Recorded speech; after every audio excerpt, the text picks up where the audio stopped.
सिर्फ 30 मिनट में 3 ऐसी चेतावनियां जिसने अमेरिका और ईरान की बातचीत का पूरा माहौल बदल दिया है।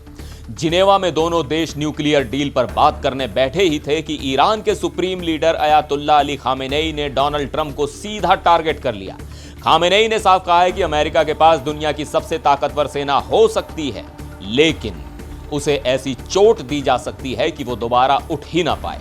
इतना ही नहीं, अमेरिका के जंगी जहाजों को समंदर में डुबोने की धमकी तक दे दी गई है। उधर ट्रंप ने दुनिया का सबसे बड़ा युद्धपोत ईरान की तरफ भेज दिया है। क्या यह तीसरे वर्ल्ड वॉर की आहट है या सिर्फ प्रेशर पॉलिटिक्स? इस पूरे मामले की इनसाइड स्टोरी और खामेनेई के तीनों ट्वीट्स का असली मतलब समझने के लिए देखिए फुल वीडियो, लिंक नीचे।